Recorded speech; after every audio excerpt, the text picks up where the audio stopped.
Ricardo. Je voudrais trouver une pauvre réponse avec ma français. Okay, speak in English La and présentation try. très riche.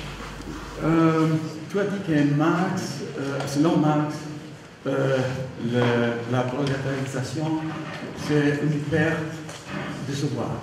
Je voudrais dire que cette perte du savoir est une perte de savoir-faire aussi. Parce qu'il n'y a pas de savoir qui n'est aussi un savoir-faire. Pour moi, je pense que le savoir contemplatif aussi, les théorèmes de Platon, c'est un faire, une technique. Et quand Aristote dit que le mauvais architecte c'est mieux de la meilleure appel. Il dit que la différence entre le savoir de l'être humain et l'animal. Mais il pense que la différence est sociale entre les architectes qui font le projet et les ouvriers qui le réalisent. Si donc chaque savoir c'est un savoir-faire, je voudrais dire qu'il y a des savoirs dans chaque faire. Pourtant, je pense que peut-être que les questions plus importantes, ce n'est pas pourquoi philosopher, c'est-à-dire pourquoi aimer le savoir, mais peut-être comment faire un bon usage de le savoir. Merci. Ricardo, je suis absolument d'accord avec ce que tu dis. Tout savoir est un savoir-faire, d'abord. Mais il y a un savoir-faire avec la technique, et en particulier avec les outils. C'est un savoir-faire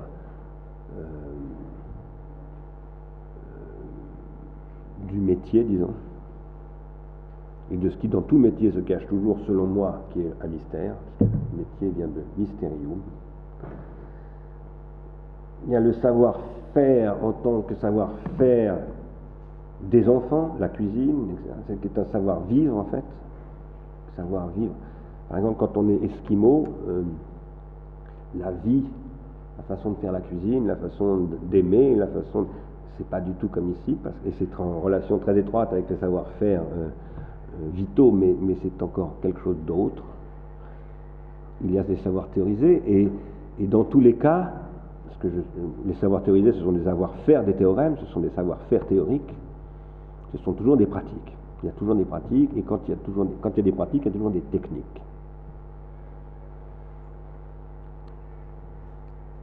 Cela étant, je crois que aujourd'hui, ce que tu viens de dire, si j'ai bien compris, hein, c'est que la question c'est moins de reconstruire des savoirs que d'apprendre à faire avec les savoirs. Comment faire avec les savoirs? Je crois que tu as dit cela, n'est-ce pas? En conclusion un peu. Il y a de savoir dans chaque faire. Oui. Et nous devons reconnaître qu'il y a de savoir dans chaque faire. Oui. Parce que la tradition occidentale se compte ça.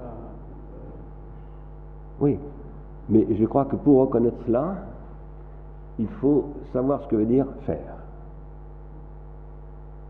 Par exemple, Richard Sennett décrit une perte de savoir qui, est-ce que quand par exemple j'appuie sur un bouton et que, admettons par exemple je suis un trader dont je parlais tout à l'heure et que j'exploite une capacité augmentée par mon ordinateur de déclencher des processus spéculatifs dont je ne sais absolument pas sur la base de quels axiomes et comment ils s'opèrent, est-ce que je fais quelque chose? Autrement dit, pour le dire dans un langage un tout petit peu plus élaboré, est-ce que j'agis? Parce que la différence entre l'abeille et l'architecte, peut-être que l'abeille fait quelque chose, mais elle n'agit pas. Elle réagit. Elle est prise dans une boucle qu'on appelle la boucle sensorimotrice, qui est extrêmement complexe chez les abeilles, mais c'est néanmoins une boucle. Moi, ce que je soutiens, c'est que nous, lorsque nous faisons quelque chose, c'est-à-dire que lorsque nous agissons en tant qu'être non inhumain, en tant que vivant technique, nous ne faisons pas des boucles. Nous faisons des spires, des spirales. Et ça n'est plus une réaction bouclée sur elle-même, ça n'est pas une loupe, comme on dit en cybernétique, une boucle de rétroaction, c'est une spire, c'est une action. Si Gilbert Simondon a récusé la cybernétique, parce qu'il a beaucoup utilisé la cybernétique, mais il l'a quand même récusé dans son projet, au bout du compte, tout en la prenant très au sérieux, parce que c'était la grande force de Gilbert Simondon, tout ce qu'il critiquait, il le prenait très au sérieux, il ne se contentait pas de le critiquer, au sens bêta du terme, il commençait par l'étudier très sérieusement et par y croire. Eh bien, c'est sur ce point-là. Il pense que dans le champ mécanologique, on n'a pas affaire à des boucles de rétroaction. Ça, des boucles de rétroaction comme ça, ce sont des systèmes qu'on appellerait fermés avec von Förster, totalement fermés et déterminés. Et lui, il pose que l'individuation psychosociale est indéterminée, c'est-à-dire structurellement inachevable. Et donc ouverte à l'infini, je dirais, moi, dans un langage qui n'est pas celui de Simondon, parce que Simondon parle rarement avec ce mot d'infini. Je pense qu'aujourd'hui, peu d'entre nous agissent. Nous n'agissons presque plus, nous réagissons. Et quand je dis ça, je ne dis pas moi j'agis et tous les pauvres crétins qui n'ont pas compris ce que je dis n'agissent pas. Non, non, je suis sur le même plan, parce que nous avons installé un système, un automaton, qui nous contraint à réagir, pour le dire dans un langage que certainement Victor Petit, s'il était là, emploierait tout de suite, qui nous contraint à nous adapter au système, et non pas à adopter le système. Nous sommes dans un système devenu totalement adaptatif. Et pas simplement... Il fut un temps où le système était adaptatif pour les serfs, les esclaves, etc. Ils n'avaient qu'à s'adapter à leur maître. Bon, c'était les maîtres. Mais il y avait des maîtres. Mais lorsque Greenspan dit « Mais je m'adapte au système, je n'y peux rien, je ne sais pas comment ça marche. » Il n'y a plus de maître. Comme on dit dans un langage connu depuis un certain film, il n'y a plus de pilote dans l'avion. Bon. Ça fonctionne tout seul. Ça, je pense que ça nous oblige à rethéoriser ce que c'est que faire, agir, savoir, etc. Et que ça nous oblige à produire une nouvelle forme de savoir. Et c'est là que je romps personnellement avec ce qu'on appelle la déconstruction, qui a tendance quand même beaucoup à poser que finalement il n'y a plus d'autres savoirs possibles autre que la déconstruction des savoirs existants. Je récuse absolument cela.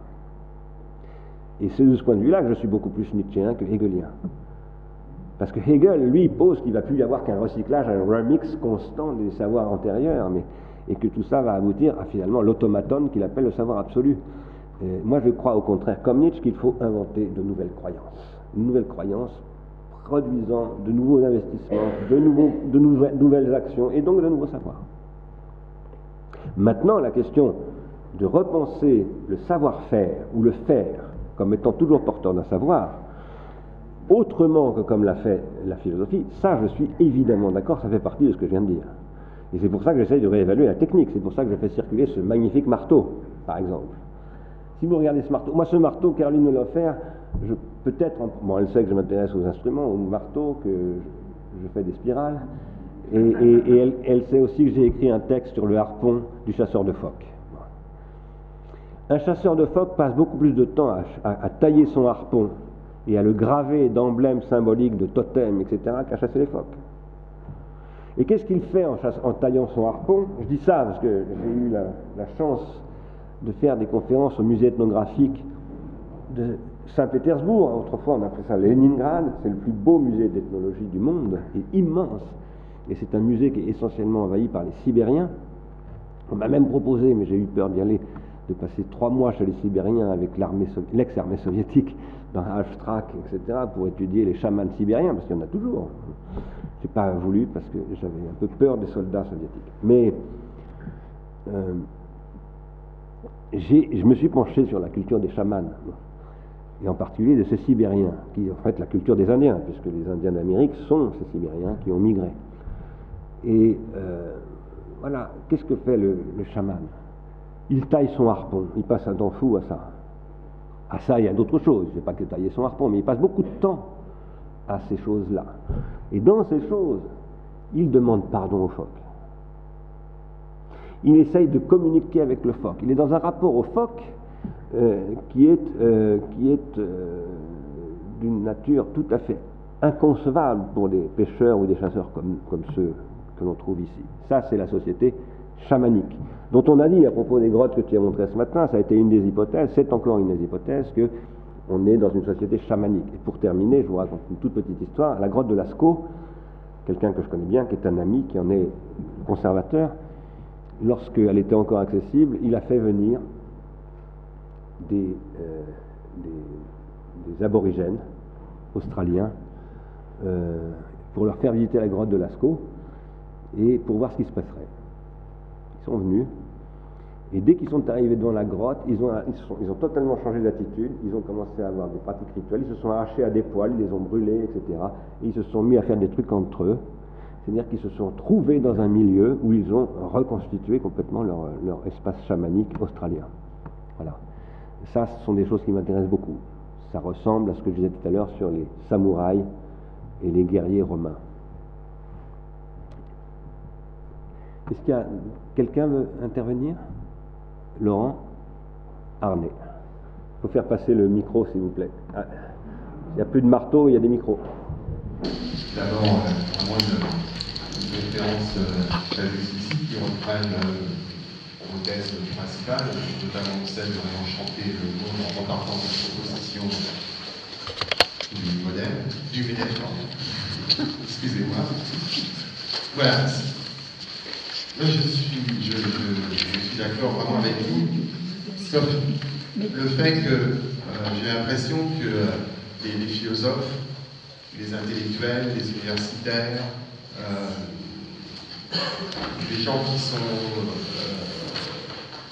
dans l'art et qui sont dans une forme, non pas de paupérisation, mais souvent non pas de richesse absolue, n'ont pas connaissance de ceux qui ont créé ces outils de la financiarisation et qui surtout concentrent la masse d'argent que représente et la spéculation et on va dire pour simplifier l'économie mondiale.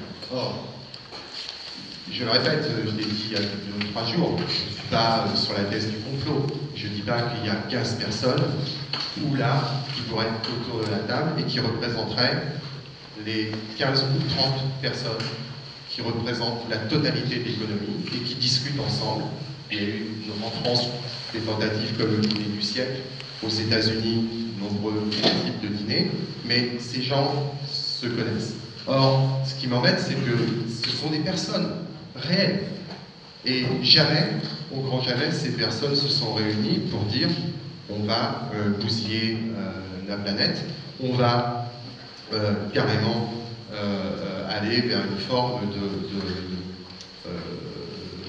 en pensant encore une fois au Décaméron, on est sur la barre, on s'en fouille.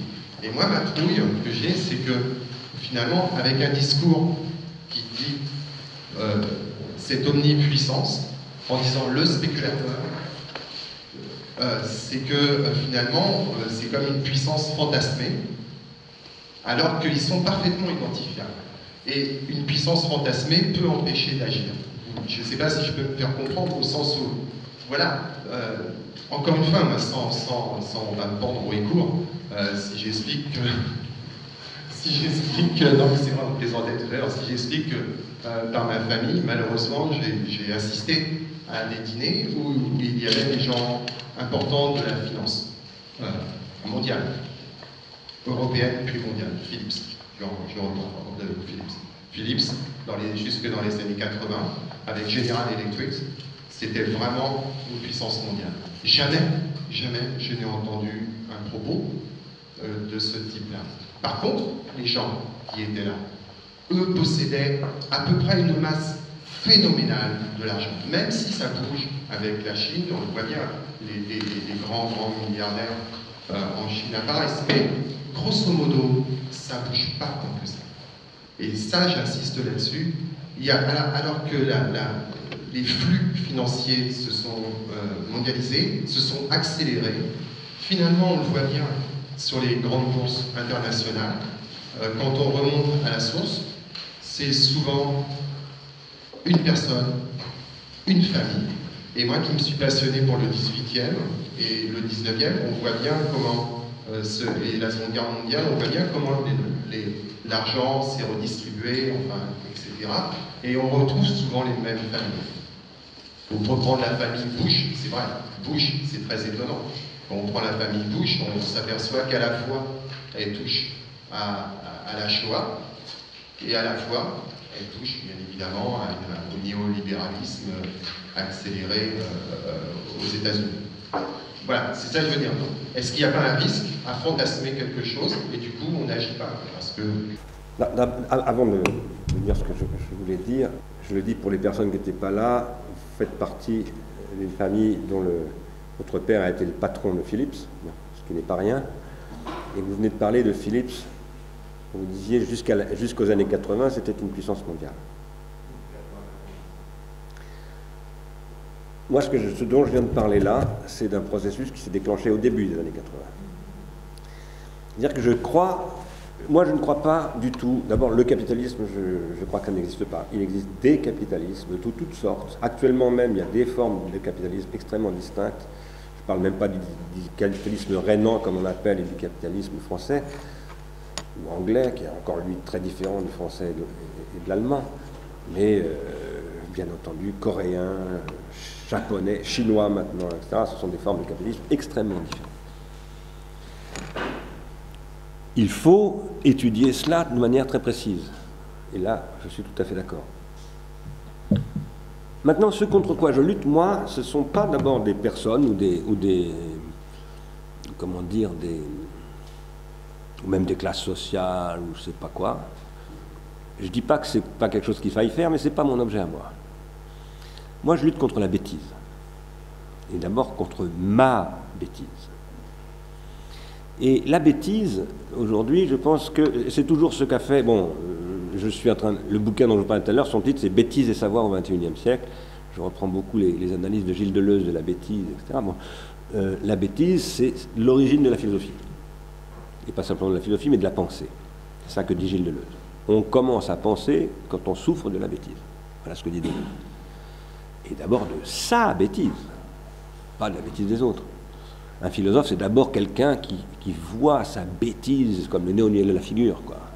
Et il devient mauvais quand il la voit plus. Ça arrive souvent. Maintenant, je m'intéresse, dans cette conférence en particulier, en tout cas, je m'intéresse à une mutation qui s'est produite, selon moi, dans le statut du capital à l'intérieur de ce qu'on appelle la société industrielle. Et en général, ça veut dire aussi le capitalisme.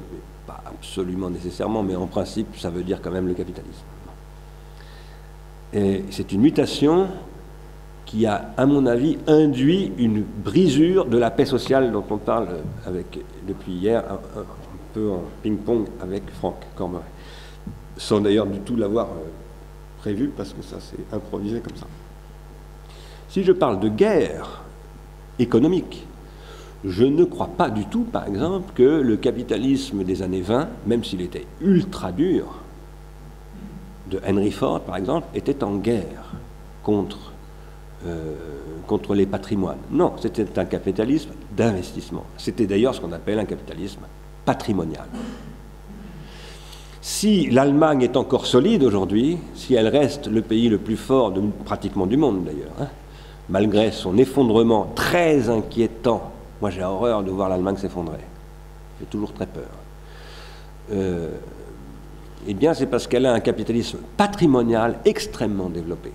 Que depuis le début de la financiarisation, elle a mis des limites légales, elle interdit les entrées et les sorties dans les conseils d'administration par toutes sortes de mesures. Et ça, c'est absolument fondamental. Si la famille Peugeot n'est pas financiarisée, c'est parce qu'elle a adopté une politique d'empêchement de ce type de logique. Et ça, ce sont des choses extrêmement concrètes. Moi, je m'intéresse à ces choses-là. Je m'intéresse au processus et au système. Après, il y a des gens, bien entendu. Ça, j'en suis bien d'accord.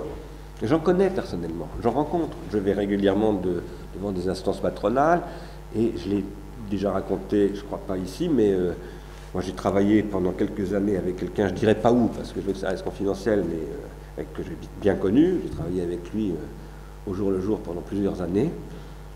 Et puis un jour, je l'ai rencontré au Café Beaubourg, qui est un truc branchouille de Paris. C'était un très beau mec, très très beau mec. Je l'ai trouvé pas beau. Ça faisait 10 ans qu'on ne s'était pas vu. Il m'a dit « Ah, ça me fait plaisir de te voir et tout. » J'ai dit « Mais qu'est-ce que tu deviens ?»« Ah, mais je suis plein de pognon. Je suis parti à la City. » Je savais que c'était son rêve. « Je suis parti à la City. J'ai gagné un fric. Pas possible. Mais je suis toxico. Ma femme s'est barrée. Je vois plus mes mots, etc. Je suis foutu. » Voilà le résultat. Et il y en a plein des mecs comme ça. Il y en a plein. Et ça n'a rien à voir avec la famille Philips, avec le groupe Philips, c'est tout à fait autre chose. Ce sont les mercenaires que nous fabriquons en France, dans les départements spécialisés de mathématiques financières. Nous sommes un des principaux fournisseurs mondiaux de gens comme ça, en France. Parce que nous avons des mathématiques appliquées excellentes. La France est très bonne en mathématiques et en finance. Voilà. Et ça, je veux le décrire précisément, mais par des logiques qui sont en fait des pharmacologiques, c'est-à-dire, voilà, pas seulement des pharmacologiques, des manières aussi que, bon, j'en ai parlé dans le bouquin qui s'appelle « Ce qui fait que la vie vaut la peine d'être vécue », donc à un moment donné, c'est une décision qui a été prise par le capitalisme occidental de Reagan, anglo-saxon, Reagan et Thatcher, ils ont décidé de désindustrialiser, c'est une décision qui a été prise, parce qu'ils ont compris qu'ils ne gagneraient plus d'argent dans la lutte économique au niveau de la production avec les nouveaux pays, ce qu'on appelle les pays émergents, et que donc il fallait rendre spéculative l'activité du capitalisme occidental. Et malheureusement, ils ont généralisé ça, sauf l'Allemagne, qui a gardé une activité industrielle et qui aujourd'hui s'en réjouit. Mais nous n'avons plus que nos yeux pour pleurer, par contre. Mais c'est vrai parce que on m'a raconté une conversation. Mon oncle m'a raconté une conversation parce que la famille Philips existe vraiment à Eindhoven, c'est vraiment une famille importante. Et un des fils de Philips déplorait effectivement ça. C'est-à-dire que depuis les années 80-90, Philips ne cesse de chuter, alors qu'ils avaient d'immenses laboratoires de recherche sur les technologies du numérique, d'abord sur le CD, le SACD, etc. Et ils n'ont apparemment pas su jouer le jeu de l'accélération des produits financiers à court terme, puis à l'ultra terme. Et on parle plus de jouer. Philips, c'est la première entreprise mondiale à avoir développé de la recherche fondamentale dans ses propres laboratoires. Brillouin, qui est un très grand physicien français, travaillait chez Philips. Il était financé par Philips. Philips est un modèle de recherche et développement au niveau mondial. Si vous regardez le film qui s'appelle Inside Job, moi je l'ai regardé sur la recommandation du vice-président de Cisco Systems Europe. C'est pas rien, hein? Cisco Systems, c'est une très très très grosse boîte. C'est beaucoup plus gros que Philips encore. C'est le leader mondial des centres serveurs. Donc c'est une énorme structure. Et j'ai déjeuné avec lui, il m'a invité à déjeuner. Et il m'a dit au bout d'une heure et demie, il a commencé à me dire, on va plonger. On va plonger parce qu'on est en train de se faire bouffer par les actionnaires. Et il m'a dit, vous devriez regarder Inside Job. Alors j'ai regardé Inside Job, que Caroline m'avait déjà dit de regarder. Et pourquoi est-ce qu'il m'avait demandé de regarder Inside Job? C'est parce que dans ce film, qui est assez remarquable, je crois, qui est une description de ce qu'on appelle l'industrie financière, à un moment donné, un très grand économiste, je crois que c'est Nouriel Roubini, américain, dit il n'y a plus que 4 ou 5 boîtes vraiment qui font de l'économie en Amérique, c'est Cisco, Apple, mais ils vont disparaître parce que les actionnaires vont les flinguer. Et parce qu'aujourd'hui, les actionnaires, c'est prendre l'oseille et tire-toi, c'est-à-dire qu'ils arrivent, ils prennent le maximum, ils s'en vont. Et ils détruisent les instruments de production, ils détruisent l'innovation, ils ne produisent plus qu'une innovation à la type cocaïne, c'est-à-dire, ou crack, c'est-à-dire une innovation qui crée de la dépendance, qui s'amortit extrêmement vite, comme un dealer amorti en prenant beaucoup de risques, évidemment. Après, on va passer la parole à... Bernard, quand tu parles des actionnaires, les actionnaires individuels, on parle des actionnaires qui avaient des fonds importants. Aujourd'hui, ce n'est rien, ce sont des fonds d'investissement spéculatifs, qui sont détenus en partie par les banques. Ça n'était pas le cas il y a 10 ans, aujourd'hui, qui fabriquent, j'allais dire, ce return on profit qui bouffe les entreprises. L'autre problème aussi, c'est que les États-Unis ont su créer, à travers le numérique et autres, des entreprises nouvelles, alors que les Schneider, les Philips et autres se sont effondrés. Et qu'il n'y a pas eu dans les nouvelles technologies en Europe de politique industrielle permettant de faire surgir. Pourtant, il y avait des nouvelles entreprises. Il y en a encore aujourd'hui, mais on n'a pas su les faire monter parce qu'ils ne trouvaient pas les fonds leur permettant de grandir. C'est tout à fait vrai, mais ce que disait aussi ce monsieur Cisco, c'est qu'il y en a de moins, enfin c'est pas lui qui me le disait, c'est le film qui m'avait recommandé de regarder. Il me disait qu'il y a de moins en moins d'entreprises comme ça, y compris aux États-Unis. Et comme tu le sais, parce qu'on en a déjà parlé, en 2004 ou 2005, je ne me souviens plus, c'est le grand patronat américain qui s'est exprimé au Texas, je crois que c'était à Dallas, en disant à Bush, ça suffit, arrêtez de détruire les appareils de recherche publique américaine. Parce que si on n'a plus de recherche publique américaine, il n'y aura plus d'Amérique, il n'y aura plus d'industrie américaine. Et aujourd'hui, où est le premier calculateur du monde? Où est-ce qu'il est le premier calculateur du monde? Vous le savez? Il est à Pékin. La recherche est en train de se recentrer totalement en Chine. Parce que le système spéculatif qui a totalement liquidé les externalités positives, comme on les appelle, c'est-à-dire les puissances publiques, etc., eh bien, a asséché purement et simplement. Et donc c'est pour ça que ce film disait, mais Cisco, il n'y en a plus pour très longtemps, parce qu'ils vont se faire plumer. Et c'est effectivement en Asie, en Chine, mais aussi en Inde et ailleurs, en Corée, que les choses se développent. Voilà. Donc, je suis tout à fait d'accord avec ce que tu dis, mais je pense que même aux États-Unis, c'est en train de s'épuiser. Et en Angleterre, avec Cameron, n'en parlons pas.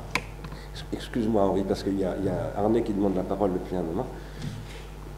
J'avais une question sur le livre d'Adam Smith que tu as mentionné. Le livre de Wealth of Nations, Richesse des Nations, le livre d'Adam Smith que tu as mentionné. Et j'avais deux questions sur, je crois,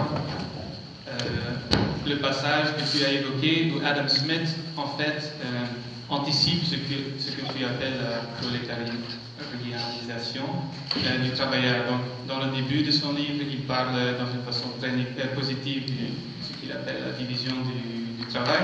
Et puis, après 800 pages, quelque chose comme ça, il commence à dire, mais il y a des conséquences très graves. Comme tu as dit, le travailleur, en fait, quand il est dans un système comme ça, il va arrêter d'être capable d'aimer, de boire un pot avec ses amis au bar, discuter des sujets, d'avoir des amis, de s'intéresser à n'importe quoi, donc il va être totalement prolétarisé.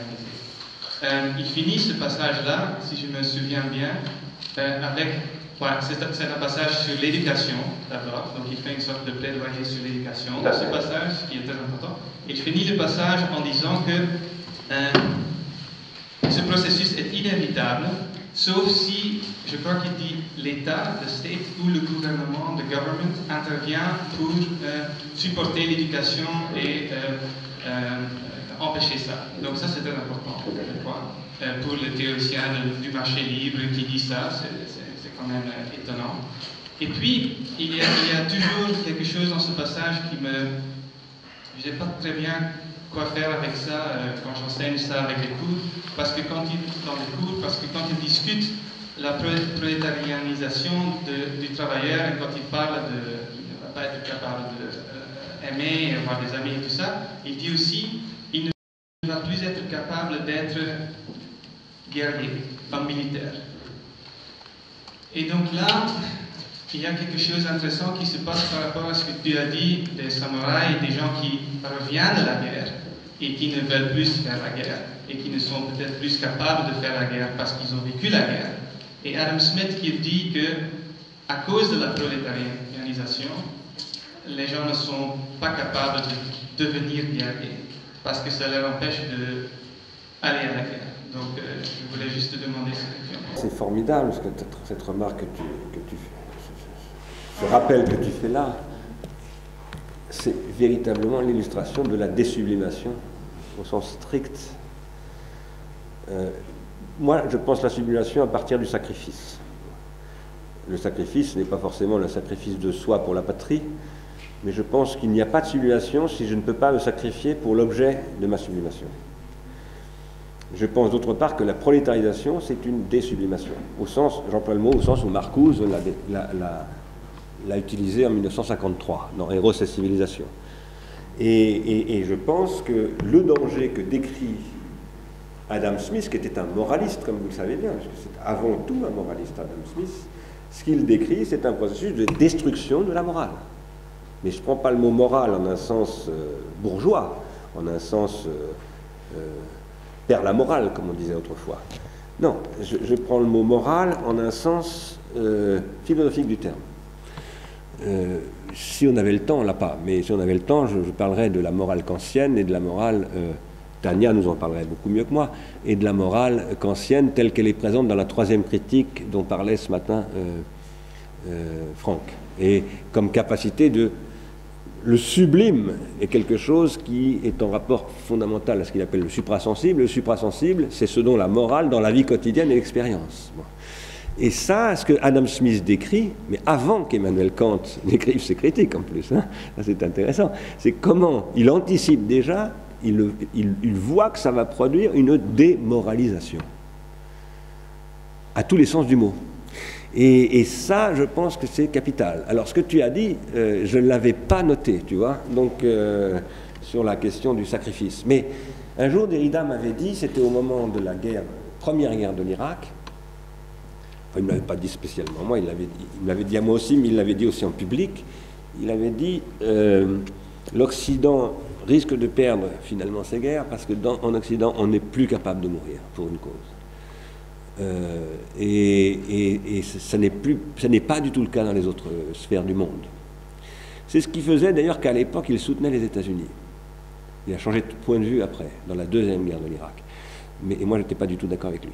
Mais la question du sacrifice est absolument capitale dans ce dont nous parlons là. Je ne vais pas le développer maintenant parce que ce serait un autre sujet, mais peut-être c'est un sujet dont il faudra qu'on reparle ensemble ou qu'on en reparle ici, avec Gérald Moore, qui devait venir pour intervenir là-dessus, mais qui n'a pas pu venir parce qu'il s'est coupé un doigt, comme je vous le disais tout à l'heure. Voilà. Alors, il y a beaucoup de gens qui veulent la parole. Anandita a le micro, donc on va la lui donner. Merci Bernard. Vous avez dit que philosopher veut dire inventer des nouveaux pratiques, et j'aime ça beaucoup. Ce qui m'inquiète par contre, c'est le mot nouveau, parce que je crois que de faire quelque chose véritablement nouveau, c'est très difficile et peut-être très rare aussi. Alors j'aimerais que vous élaborez sur la notion de la nouveauté ici. D'accord. C'est compliqué la question du nouveau, extrêmement compliqué. Pour moi, ce que j'appelle les nouvelles pratiques, ce sont les fruits de ce que j'évoquais hier comme une double épocalité, une double interruption. Pour ceux qui n'étaient pas là hier, je soutiens que l'histoire humaine, c'est-à-dire l'histoire de la vie technique, comme dit Canguilhem, c'est l'histoire de la façon dont la vie est sans cesse en train de se déphaser par rapport à elle-même. Elle se déphase parce que, plus ou moins bien entendu, alors il y a, comme dirait Leibniz, disons il y a des petites perceptions, mais il y a des tout petits déphasages, et des tout petits déphasages qui font que je me rétablis très facilement, etc., que rien ne change fondamentalement autour de moi. Et puis il y a des déphasages qui produisent des ce que Gilbert Simondon appelle des sauts quantiques dans l'individuation. C'est-à-dire que je me transforme. Je deviens ce que je suis, comme disait Pindare. Et des processus de ce type-là, il y en a au niveau civilisationnel. Et moi, quand je dis qu'il faut faire une histoire du supplément, c'est-à-dire une organologie générale qui se traduit par une pharmacologie, ce que je veux dire, c'est qu'il faut faire une histoire de ces déphasages au niveau collectif. Dans ma pensée du nouveau, toute nouveauté est toujours induite par un double coup, un double choc. Un premier choc qui fait qu'un déphasage va se produire, très généralement technique, ou d'origine technique, mais on peut ne pas le voir du tout comme une origine technique. Je ne sais pas moi, imaginons par exemple que dans un certain pays, une technicité fait que une partie de la population va se retrouver opprimée par une autre, par exemple, comme travailleurs surexploités ou comme ethnie massacrée par une autre. Cette partie de la population va partir ailleurs, elle va créer un déphasage ailleurs. On ne va pas du tout voir la cause dans la technique qui est à l'origine de sa migration, mais on va voir la cause dans cette population elle-même. Bon. Moi, je crois qu'en fait, toutes les grandes mutations, les grands déphasages qui se produisent dans l'histoire humaine ont toujours des origines techniques. Je prends le mot technique dans un sens large, au sens où je vous montrais tout à l'heure que la technique verbale de Hitler est une technique qui a des effets. Je pense que les inventions, il faudrait savoir ce qu'on appelle invention, bien entendu. Il y a toutes sortes, il y a toute une typologie d'inventions à faire, il y a des niveaux d'inventivité, etc. Et il y a des liens entre des types d'inventions en plus. Mais je pense que les inventions au sens large, pas simplement les inventions techniques, les inventions sociales, les inventions thérapeutiques, autrement dit les œuvres d'art, les œuvres littéraires, les œuvres juridiques, les œuvres économiques, pour moi ce sont des œuvres tout ça. Et je ne mets pas de hiérarchie, personnellement, entre les œuvres économiques et les œuvres d'art, par exemple. Je pense que les grandes œuvres économiques sont quasiment des œuvres d'art. Ces inventions sont toujours, c'est ce que je disais hier, une manière de... Une fois qu'on a reçu un coup par une mutation technique qui nous a privés de nos moyens, parce que tout à coup, une technique arrive, et tout ce qu'on était en train de faire, qui était notre business, quand je dis notre business, c'est pas forcément dans le monde des affaires, je sais pas, on était prof spécialiste de ça, il n'y a plus besoin de profs comme ça. On est court-circuité. Voilà. On est sorti du processus. On devient marginal. Je pense qu'en fait, les grands moments d'invention sont les moments où des mutations, par exemple, l'imprimerie vient carrément court-circuiter la papauté. Et ça va engendrer énormément de choses. L'humanisme, j'en parlais hier, le protestantisme et finalement toute la modernité. Rien moins que ça. Dans les cas où Luther, je parlais hier de Luther, j'aurais pu parler des humanistes et d'Erasme, se mettent à partir de ce choc à produire quelque chose de nouveau qu'on va appeler la Renaissance et le protestantisme, l'humanisme. Là, il y a ce que j'appelle de l'invention et du nouveau. Quand je dis qu'il y a du nouveau, c'est qu'il y a véritablement quelque chose qui est un mode de vie qui rompt véritablement avec les modes de vie antérieurs. Quand je dis que ça rompt, ça ne veut pas dire que ça oublie. C'est pour ça que quand je disais à propos appelons ça après la déconstruction, ou quand je parlais de Hegel, ça ne veut pas dire qu'il faut oublier l'histoire de la philosophie, par exemple, et qu'on va recommencer à... Pas du tout. Et ce n'est jamais comme ça, dans nul domaine. Voilà. Mais, alors après, c'est difficile, cette question, parce que nous vivons depuis un siècle, avec la théorie de Schumpeter qui a exactement un siècle, c'est 1911, la première publication de Schumpeter, donc c'est exactement un siècle, la théorie de l'évolution économique. Nous vivons depuis un siècle dans une autre conception de l'invention, qui est l'innovation. Et ce n'est pas la même chose. Mais ça a quelque chose à voir. Il n'y a pas d'innovation sans invention, mais c'est une autre culture de l'invention. Et voilà. Et donc c'est assez difficile de... Bon, si on voulait creuser ça, il faudrait parler de, justement, Simondon et de tout ce qu'il déploie sur l'invention. Mais je veux dire, quotidiennement, par exemple, maintenant, est-ce qu'on prie au service ici? Est-ce que... On prie au service ici. Est-ce qu'on fait de la philosophie ici? Moi, je pense qu'on en fait, oui, j'espère. Et je pense qu'on peut inventer. C'est-à-dire que si nous nous sentons bien, après, pour ceux d'entre vous qui sont là depuis 4 jours, si vous repartez en vous disant, outre que vous n'avez pas trop mal mangé, parce que Caroline s'en est pas trop mal occupée, et que, etc., mais que pareil, vous dites, j'ai pas perdu tout à fait mon temps, il aura dû se passer un truc. Bon. Qu'est-ce qui fait que ça se passe? Ça, moi je ne saurais pas le décrire. Mais, enfin je ne saurais pas le décrire. Vous savez bien ce que j'en dis. C'est de la co-individuation qui produit de la transindividuation. Voilà. Mais je ne veux pas repartir là-dedans, maintenant, parce qu'on en a beaucoup parlé dans les jours précédents, et puis que ça ferait que je parlerais encore beaucoup. Voilà, ça m'obligerait à parler encore beaucoup. Maintenant, ce que j'entends peut-être dans votre question, c'est comment quotidiennement, voilà, jour le jour... Pardon? Je m'occupe de la nouveauté. Il faut prendre le micro.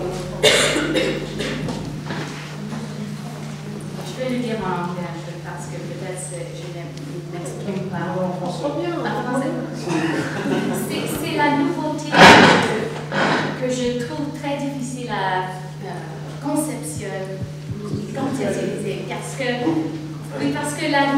comment est-ce qu'on peut faire quelque chose de nouveau? Et comment est-ce qu'on sait que c'est nouveau? On ne sait jamais. Mais c'est le sujet, je crois, du beau, du vierge, du vivace et du bel aujourd'hui. C'est la question de Mallarmé, qui est d'ailleurs écrit sur le nouveau. Et alors, on ne le sait jamais. Ça, c'est le problème de l'après-coup.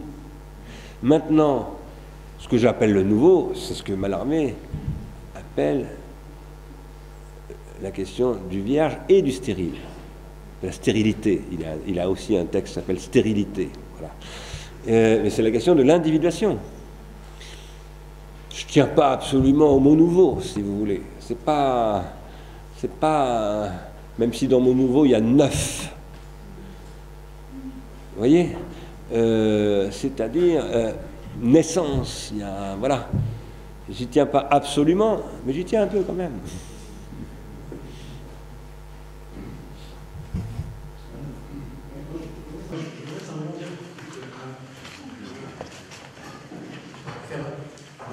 Une sorte d'éloge du outil, évidemment, et plus exactement, en fait, du marteau. On va revenir sur le marteau, puisqu'en fait, grosso modo, la question du nouveau, c'est probablement aujourd'hui l'impératif, sous forme de job, évidemment, d'innover à coups de marteau. Et qu'est-ce que ça voudrait dire, donc, d'innover à coups de marteau?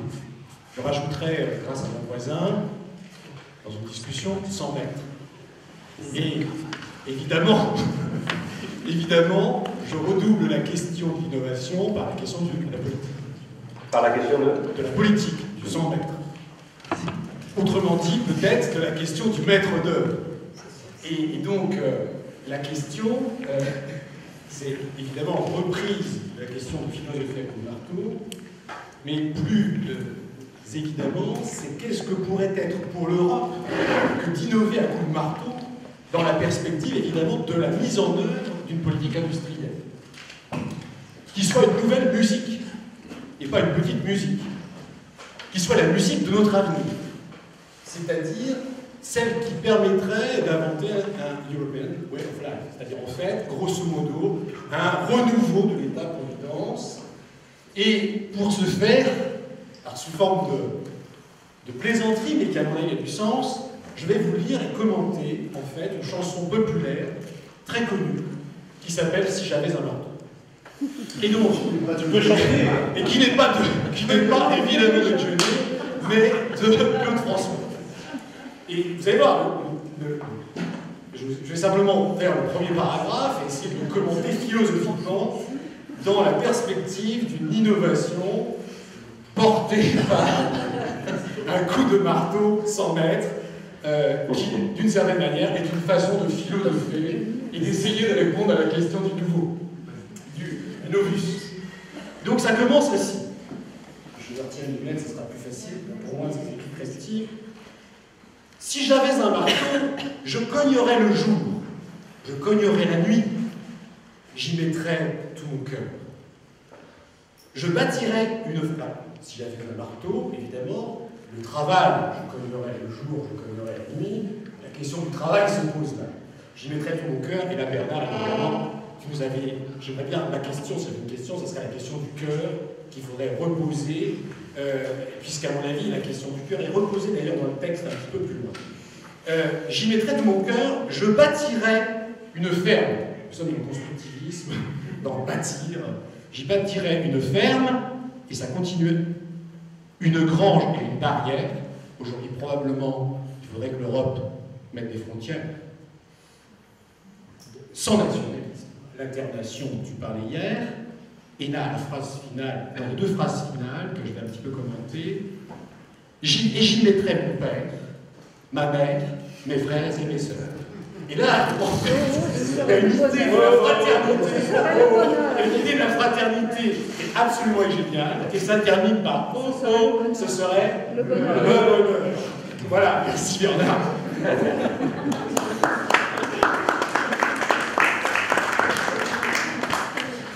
Je crois que Tania voulait intervenir. Oui, je voulais retourner à la question d'Armée et d'Adam Smith, parce que du moment où on dit que les problèmes, c'est un problème de sublimation et que la prolétarisation nous empêche d'aller à la guerre, nous retournons à la question, nous retournons à la machine de la guerre. Et la prolétarisation devient une question de châtrement, non? Castration. Castration. Et alors, comment retourner à la paix dans cet exemple d'Adam Smith? Et la deuxième question relationnée avec ça, c'est si vous avez dit hier que la priorité doit être la déprolétarisation, et si la déprolétarisation inclut tout processus de domination, où est-ce que vous voyez les relations de domination? Parce que s'il n'y a pas plus de maîtres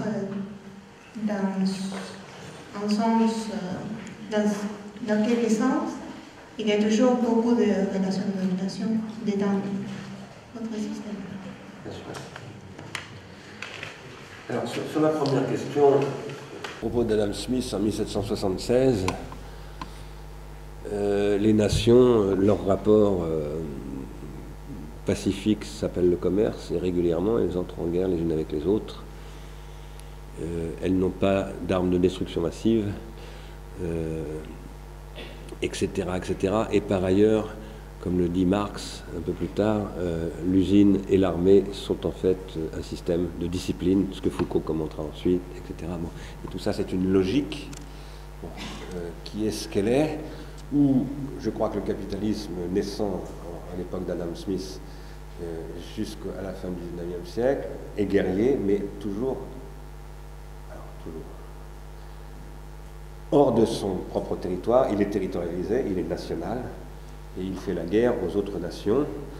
Il y a des guerres internes, bien entendu, puisqu'il y a des révolutions, il y a des asservissements, il y a des aliénations. Moi, je fais partie de ceux qui considèrent qu'en effet, la prolétarisation des ouvriers au XIXe siècle est une guerre civile, en fait, une guerre faite aux travailleurs, qui ne sont plus des travailleurs, mais des salariés, et qui sont, comme on le dit, voilà, des armées de réserve, où on fabrique des armées de réserve. Enfin bref, c'est une guerre, à certains égards, que les communistes ont appelé la lutte des classes, mais en même temps, cette guerre cherche toujours à trouver les moyens d'une paix. Parce qu'elle sait, y compris les plus violents des capitalistes, savent qu'ils ont besoin de la paix, malgré tout, pour pouvoir que les affaires marchent. Bon. Et comme le dit Marx d'ailleurs, à un moment donné, c'est quand ça ne marche plus, on se remet à faire la guerre pour pouvoir relancer, bon, etc. C'est une chose extrêmement connue, presque, c'est à mon avis beaucoup trop connue d'ailleurs pour être bien connue, beaucoup trop bien connue pour être réellement connue. Mais je veux dire par là qu'il faudrait revenir sur le sujet guerre, paix, économie, très en détail, ce que je n'ai pas les moyens de faire parce que je suis ni historien, ni économiste, ni théoricien de la guerre. Maintenant, nous ne sommes pas en 1776, ni en 1848. Nous sommes en 2011, et nous sommes sur une planète où il y a des dizaines de milliers d'ogives nucléaires, où il y a des armes chimiques et des armes biologiques ultra destructives, et où nous savons absolument qu'une guerre est impossible, purement et simplement impossible. Et en même temps, nous savons qu'elle est ultra probable. Elle est impossible et extrêmement probable. Ça, c'est une situation qui n'est pas celle d'Adam Smith. Qu'est-ce que je veux dire? À l'époque d'Adam Smith, la question du sacrifice se présente comme la question du sacrifice à la guerre, et pas simplement des soldats, des troufions.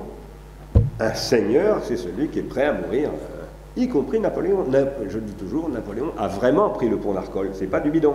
Il était vraiment sur le pont au premier rang. C'est-à-dire que ce qui fait qu'il a pu, à la différence de M. Sarkozy, qui n'est pas très grand comme Napoléon, qu'il a pu devenir très grand, c'est qu'il a vraiment risqué sa vie.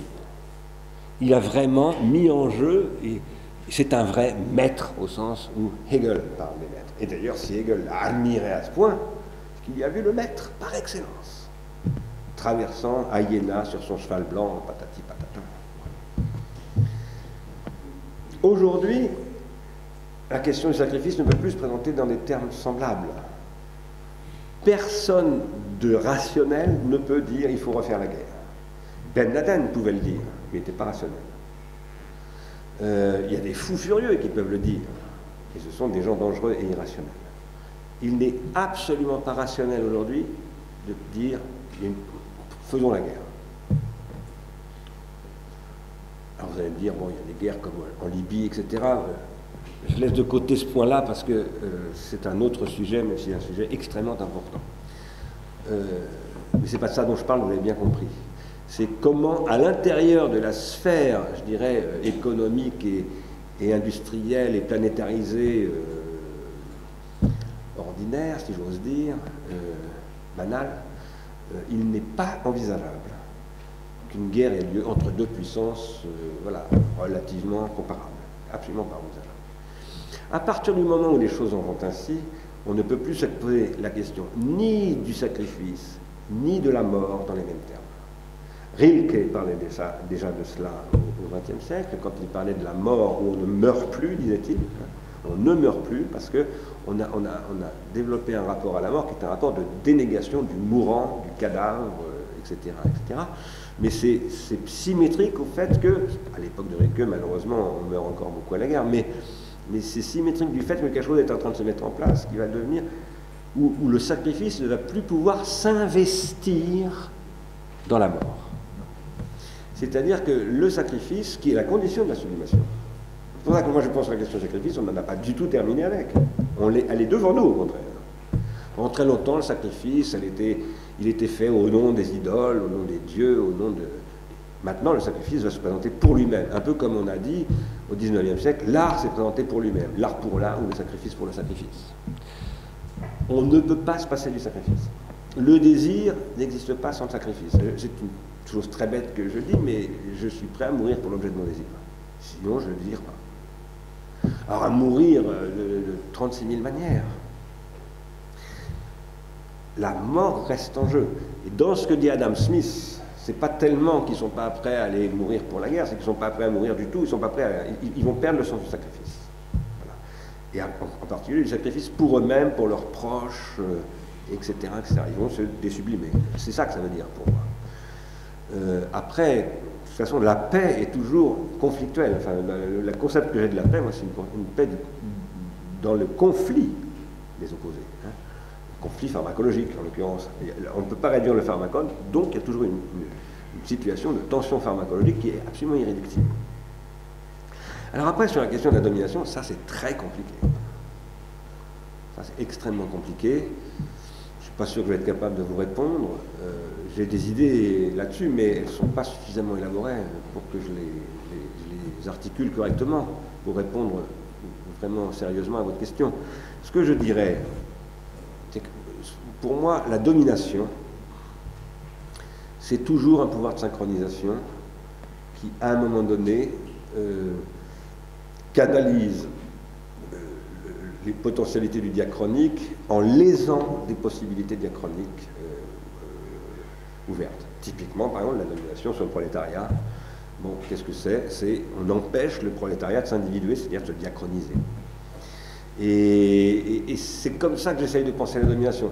Un petit peu comme je le disais tout à l'heure à Laurent, non pas à partir d'une figure d'un méchant dominateur, parce que les méchants, il y en a beaucoup, je suis extrêmement méchant. Mais ça ne m'intéresse pas. Ça m'intéresse beaucoup plus à la bêtise. Et aux mécanismes qui produisent de l'abêtissement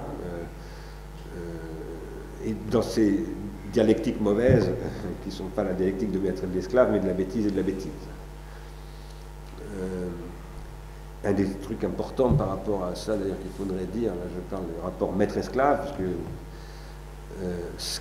un des très très grands problèmes de la métaphysique marxienne, c'est qu'elle reprend la question maître-esclave de Hegel en la renversant, mais sauf qu'elle est contradictoire avec l'affirmation première de Marx.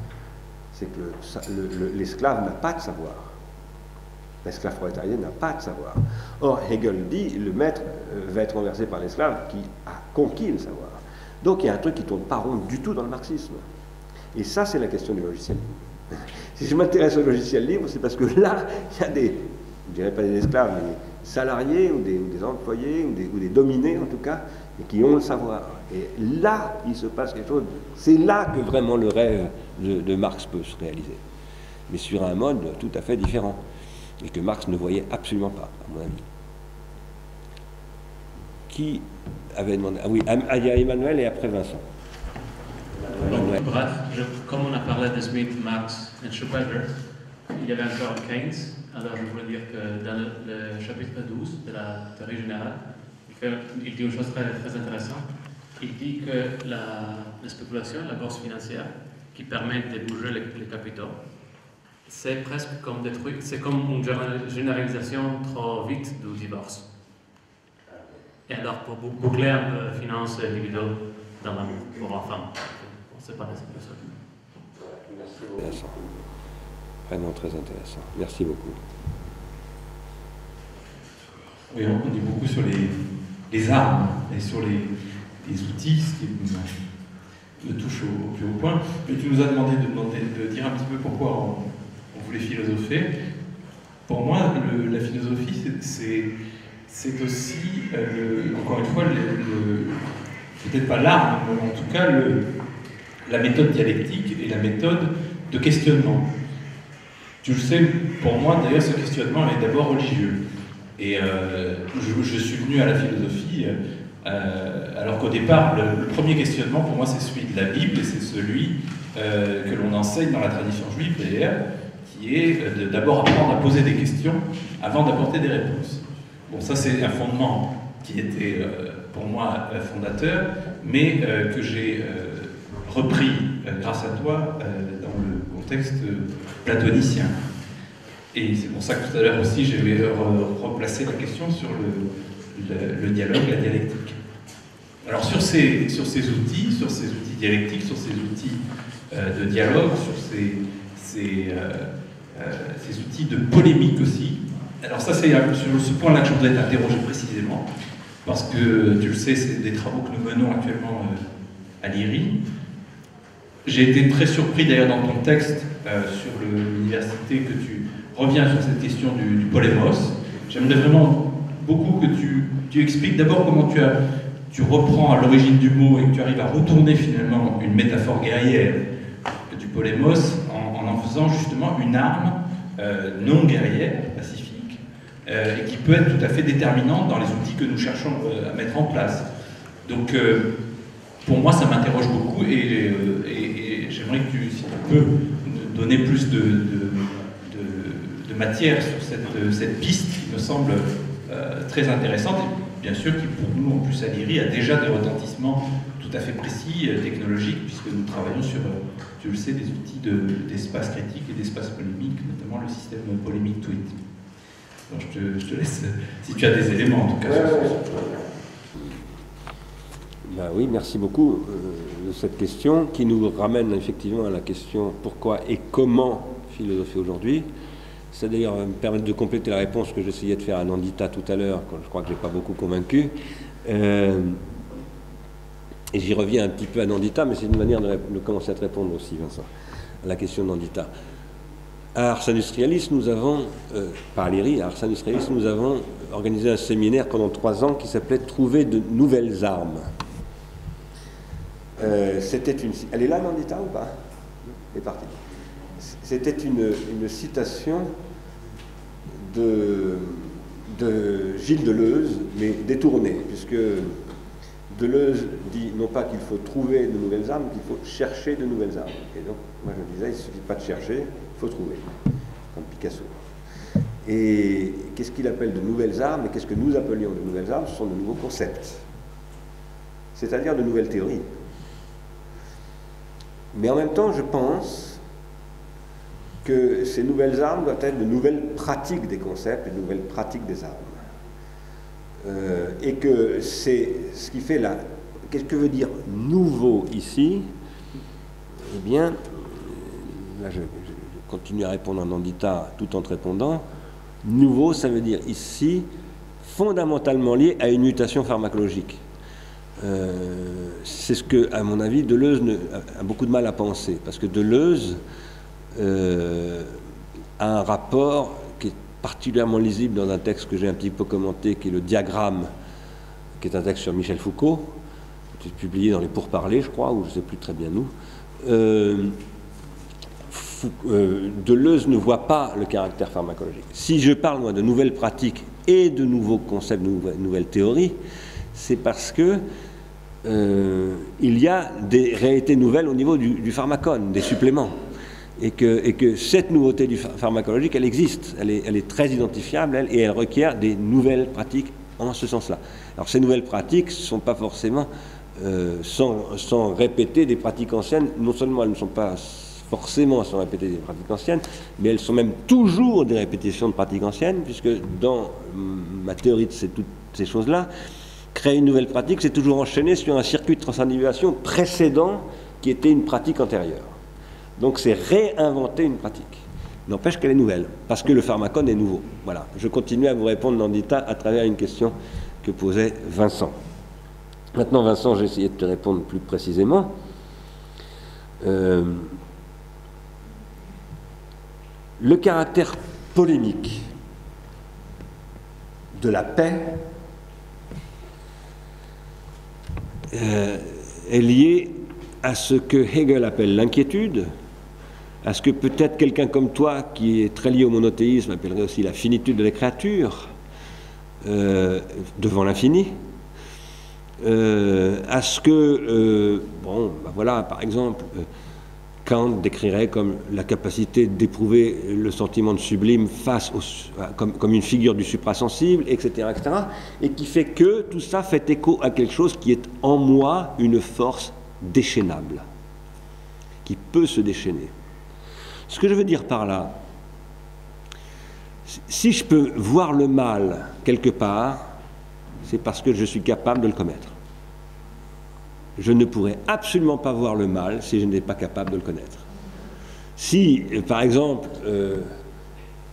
un curé peut dénoncer tel ou tel comportement qu'il considère relever du mal, c'est parce qu'il est hanté par le mal, comme saint Antoine. Sinon, saint Antoine est pour moi le saint le plus intéressant de la chrétienté. Parce que si ce n'était pas le cas, aux innocents les mains pleines, il ne le verrait même pas. Il n'y verrait aucun mal. Il y verrait peut-être une fatalité, par exemple, dans Hitler, il verrait une fatalité, comme il y a des orages, des tsunamis, tout ça. Bon. Non, mais dans Hitler, il ne voit pas une fatalité, il voit une honte.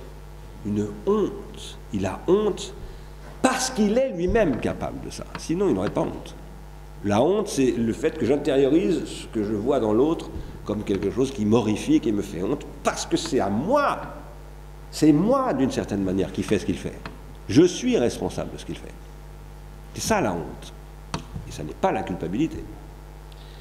Alors, moi je crois que ça, c'est ce qui est rendu possible par le fait que je suis, comme dit Lacan, un sujet clivé. Qu'en tant que sujet clivé, je le suis parce que je suis un être pulsionnel et non pas instinctif.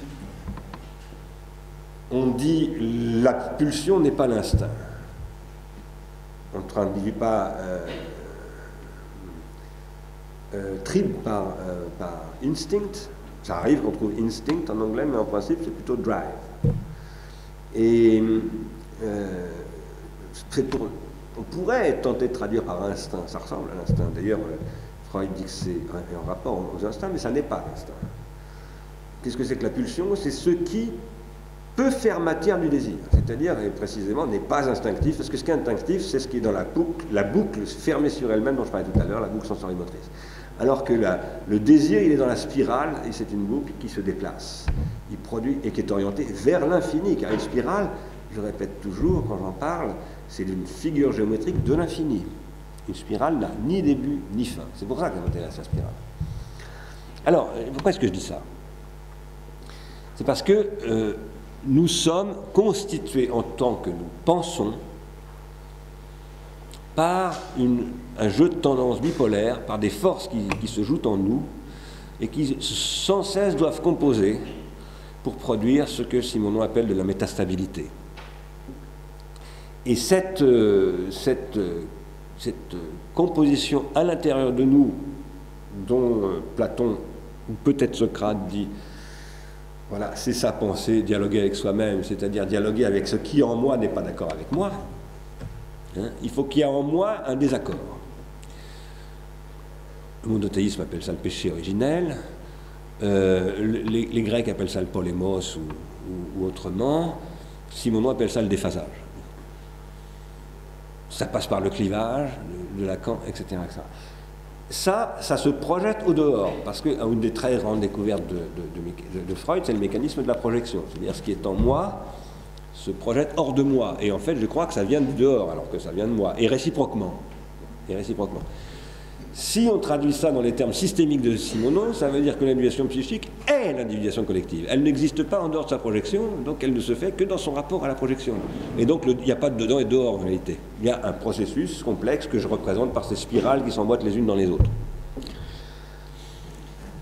Pour l'Assemblée qui est ici réunie, je précise que ce dont parle Vincent en disant nos travaux à l'IRI, ce sont des travaux que nous développons depuis 4 ans maintenant à peu près, à travers ce logiciel dont je parlais ce matin, qui s'appelle Ligne de temps, et qui est un logiciel qui permet d'annoter des films, des émissions de télévision, de radio, des conférences, toutes sortes de choses. C'est un système d'annotation, de prise de notes, audio-vidéo, où on peut aussi ajouter du texte et encore d'autres choses, puisqu'on y ajoute des éléments haptiques même aujourd'hui, donc des éléments de danseurs, pour du spectacle vivant, etc., et qui est un système que nous essayons de développer comme un outil contributif polémique.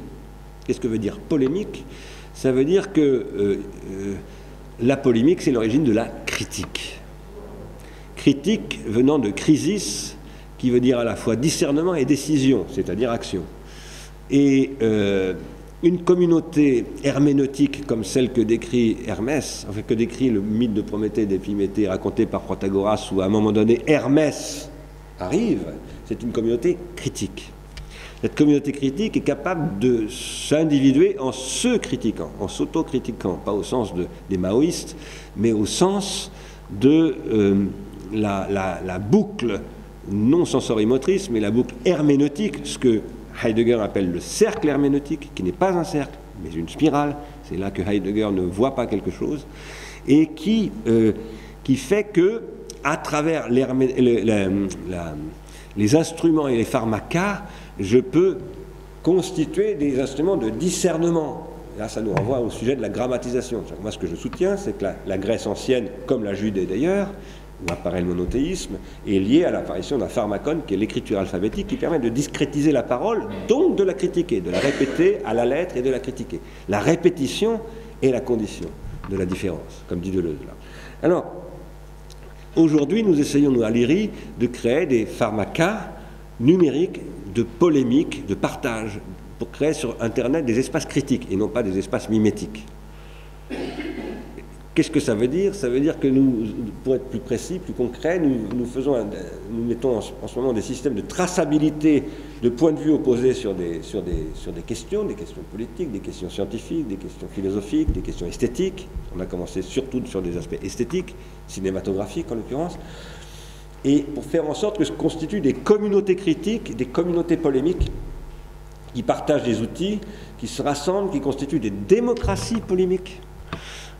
C'est-à-dire que, alors là on retrouve le problème de la domination, etc. D'ailleurs, puisqu'on essaye d'inventer des règles pour arriver à faire qu'à un moment donné, la transindividuation se formalise. C'est-à-dire qu'à un moment donné, des gens se disent, bah, finalement, oui, on est plutôt d'accord avec un tel, et finalement, malgré nos relatives nuances, on va se mettre derrière ce drapeau polémique. Et ça va se traduire par des phénomènes de, alors là pour parler très concrètement, de métadonnées. C'est-à-dire on va taguer, comme on dit dans le monde d'Internet, avec des métadonnées polémiques. On a d'ailleurs mis un système en place de marquage polémique qui est encore très rudimentaire, mais moi je pense qu'il peut énormément évoluer. Et à ce moment-là, qu'est-ce qu'on fait? Eh bien, on crée des communautés herméneutiques. C'est-à-dire qu'on fait du web un espace herméneutique nouveau, où au lieu de produire du mimétisme, on produit véritablement de l'intelligence, c'est-à-dire de la critique, puisque l'intelligence, c'est avant tout de la critique. Voilà, en gros. Alors moi, ce que je crois, c'est que ce genre de choses, bon, nous, à l'IRI, nous essayons de le faire, on avance, on a d'ailleurs des partenaires qui sont très prestigieux, hein, Microsoft, Alcatel, France Télévisions, etc. Donc ce n'est pas des petits partenaires de deuxième rang. Maintenant, ce que je crois, c'est que ce genre de choses ne se développera vraiment que le jour où une nouvelle puissance publique en généralisera la pratique dans les écoles. Et ce que nous essayons de faire ici à l'école d'Épinal, c'est en fait, j'avais d'ailleurs prévu, j'y ai renoncé cette année parce que j'allais peut-être sous l'eau, mais c'était avec Paul qui est ici, je ne sais pas s'il est encore là, Paul, c'était on l'a fait avec un certain nombre d'autres personnes, d'ailleurs certaines sont là je crois, de commencer à annoter, à taguer les cours de l'école d'Épinal et à véritablement développer ces pratiques pour faire en sorte qu'à un moment donné on démontre que ça peut très bien se faire dans les lycées de Montluçon et de Saint-Amand.